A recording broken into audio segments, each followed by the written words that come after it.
Сәлем қыздар. Менің бүгін тегін босануға дайындыққа беретін сабағым сіздерге 100% пайдалы екеніне сенімдімін. Сондықтан барлық жұмыстарыңызды тоқтатып, осы сабағымды басынан аяғына шейін қарап шығыңыздар. Сіздің роддомға барған кездегі толғақ басталғаннан баланы өмірге әкелгенге дейінгі сәттеріңіздің барлығы осы сабақта айтылған. Босану дегеніміз не? Босану бұл табиғи процесс. Бұған дұрыс дайындалмасаңыз, қиын болуы мүмкін. Босаналам ғой, мен босандым ғой деп босануға барған кезде паника кіріп кететін көптеген әйелдер бар. Сондықтан да алдын ала босануға дайындық қажет. Бүгінгі сабағымызда сіздердің білетіндеріңіз босанудың 3 кезеңін қарастырамыз. Әр кезеңде не істеу қажет екенімізді білеміз және қандай қателіктерден өздеріңіз сақ болуларыңыз керек, соны білеміз. Босанудың бірінші кезеңі ол жатыр мойынның ашылуы. Қашан басталады? Жатыр мойынның ашылуы 10 сантиметрге шейін болады. Толғағыңыз 10-20 минуттан әр 5-10 минутқа шейін біртіндеп жиілей береді. Ішіңіздің ауырғаны жайлап басталып күшейе береді. Қанша уақытқа созылады?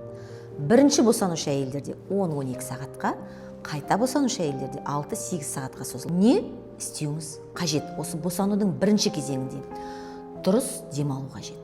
Босанудың бірінші кезеңі өзі латентті активті фазадан тұрады. Латентті кезеңде сіз жатып демалып алуыңызға болады, душ қабылдап алуыңызға. Ал активті кезеңінде қимылдауыңыз керек, активті жүруіңіз керек.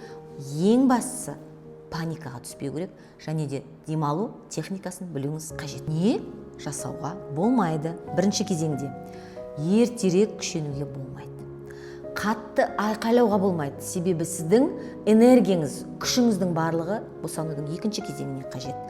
Бір орында жатып қалмаймыз, қозғалып жүреміз, жаттығуларды жасаймыз, жатыр мойынның ашылып, жамбас сүйектерінің кеңеюі үшін. Бірінші кезеңде тыныс алу техникасы өте маңызды. Не үшін? Жатыр мойынның ашылуына.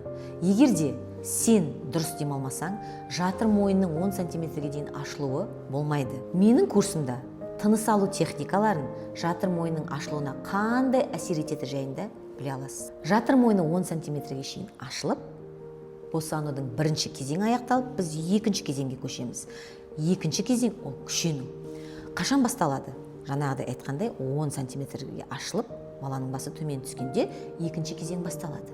Бұл қанша уақытқа созылады? 30 минуттан 2 сағатқа шейін. Оның созылу ұзақтығына тек қана сіз әсер ете аласыз. Дұрыс демалып, дұрыс күшенсеңіз, 30 минуттың ішінде, немесе 10 минуттың ішінде баланы өмірге әкеле аласыз. Дұрыс күшену дегеніміз не? Ол іштің төменге қарай тартылуы, сіздің үлкен дәретке барғыңыз келетін ощущениенің болуы және де толғақтың арасында сіз демалып алуыңыз қажет. Бұл кезде сіз демді терең алып, дерең ұзақ күшенесіз. Енді осы кезең, күшену кезеңінде біз не жасамауымыз керек? Дәрігердің командасы. Ең басты бұл жерде дәрігердің командасын тыңдау. Дәрігер күшен дегенде күшеніп, демал дегенде демаламыз.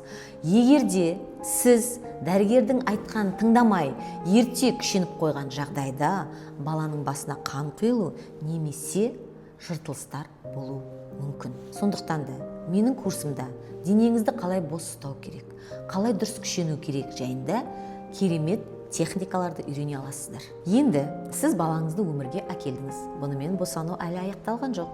Босанудың 3-ші кезеңі бар. Ол бала жолдасының, плацентаның өмірге келуі. Бұл қашан басталады? Жаңағы мен айтқандай, балаңызды өмірге әкелгеннен кейін 10-30 минут аралығында болатын процесс. Бұл кезде не сезінесіз? Бұл кезде сіздің ішіңіз аздап қана ауырады. Жаңағы толғақтағы сияқты емес, әлсіз аздап ауырсыну болады. Не істейміз? Бұл жерде дәрігердің тағы да командасын тыңдаймыз. Дәрігер сізге аздап қана күшен деп айтады.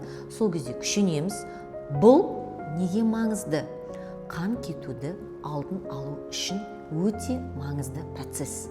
Сіздің бала жолдасын дәрігер бөліп алады, аздап қана күшенесіз, содан кейін сіздің жатырыңызға массаж жасап, қан кетуді дәрігер алдын алады. Енді сіздер аман-есен балапандарыңызды өмірге әкелдіңіз, босану бітті.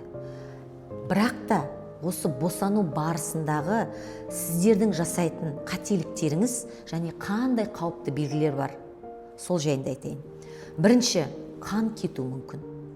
Су кеткеннен кейін сіздің толғағыңыз басталмауы мүмкін. Шейканың ашылып, дұрыс ашылмай, босанудың аяғы кесір тілігі операциясымен немесе балаға вакуум салумен бітуі мүмкін. Сіз дұрыс демалмаған кезде демалу, күшену техникаларын білмеген жағдайда әртүрлі жарақаттар, баланың басына қан құйылу процестері болу мүмкін. Сондықтан да осы қауіпті белгілерді алдын алу үшін демалу техникаларын, күшену техникаларын біліп, жамбас сүйектерін алдын ала дайындау қажет. Мен осы босануға сабақтарды неге дайындадым? Жаңағы сіздерге айтып кеткендей, сіздерде болатын қауіпті белгілерді алдын алу мақсатында. Егерде сіз босануға дайындалып барсаңыз, демалу техникаларын білетін болсаңыз, жамбас сүйектерін босануға дайындап барсаңыз, осы қауіпті белгілердің 90% болмайды деген мен сізге 23 жылдық тәжірибеммен айта аламын. Менің осы курсымды алып, қандай керемет отзывтар келіп жатыр, соны мен сіздерге қазір көрсетемін. Ең біріншісі айтқым келетіні, мені қазір видеоға түсіріп жүрген қызым бар. Ақмаржан, келе қойшы мында. Ақмаржанның өзі айтады, Айгүл Елеуна, осы курстар баяғы кезде қайда болды? Мен де алдым деп айтшы маған, не болды сенде? Мен енді осы сабақтарды түсіріп жүру барысында бір түсінгенім, мен осы бірінші баламда өзімше дайындалып бардым да, ротқа. Ютубтан қарадым, Инстаграмнан, мен дұрыс тыныс алу дейтін осы екен ғой деп кәдімгідей дайындалып бардым.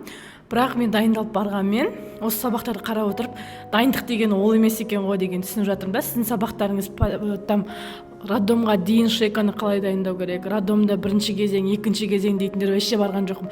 Соның салдарынан енді менде кәдімгідей разрыв болды. Еще ол разрывпен мен 2 ай арпалыстым да, еще стресске түсіп кеттім.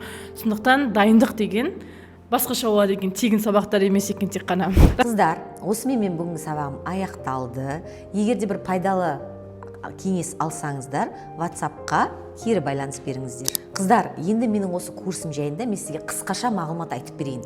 Бұл курсымның бағасы 9990 теңге. Былай қарағанда ап-арзан ақша ғой. Неге? Себебі кейбір аналардың жұмысы жоқ, декретте отырған аналар бар.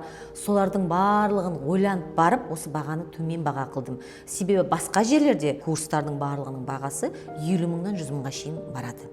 Енді осы курста сіздердің білетіндеріңіз. Бірінші бөлім босануға дайындықтан тұрады. Бұл кезде роддомға, перзентханаға барған кезде қажетті құжаттар тізімі, оларды қалай толтырамыз. Перзентханаға қашан біз баруымыз керек, толғақтың қашан басталғанын білеміз. Жамбас сүйектердің ашылуына көмектесетін қандай жаттығулар бар. Симфизит кезінде жамбасты босануға дайындау қандай жаттығулар бар, сол жайында біле аласыз. Екінші бөлім босанудың үшінші кезеңі және ерекше жағдайлар. Босанудың бірінші кезеңі ішпен демалу техникасы, аэромассаж матки, диафрагмамен тыныс алу. Екінші кезеңі дұрыс күшену техникасы, нәрестенің тез және жарақатсыз өмірге келуі. Босанудың үшінші кезеңі қан кетудің алдын алу үшін қандай процестер қажет, кесір тілігі қандай жағдайда жасалынады, бала жамбаспен келген кезде қалай босанамыз. Және үшінші бөлім бала күтімі және оны емізу. Неонатолог маманымен сабақ, дұрыс емізу және алғашқы күндерде баланы күтім жасау, жаңа туған нәрестелерді сарғаюын алдын алу жолдарын біле аласыз. Емшек сүтімен емізудің басты қателіктері қандай және оларды болдырмау үшін не істеуіңіз қажет. Барлық сабақтар видео форматта түсінікті болады. Бұл 19 видео сабақ, дайын сабақтар. Бұдан бөлек тағы да осы сабақтардың ішіне гематолог анемияға байланысты, травматолог симфизитқа байланысты, неонатолог және де лактолог дәрігерлердің де сабақтары қосылады. Бұдан бөлек және де менің босанғаннан кейінгі жарақаттарды, мысалға жарақат болып қалған жағдайда соларды қалпына келтіру, іштің майын кетіру, қандай гимнастика, қандай демалыстар қажет екен, сол жайында да сабақтарым қосылады. Бұл сабақты сіздер 1 жыл, 2 жыл, 5 жыл, 10 жылға шейін сіздің өзіңізде қалатын сабақ.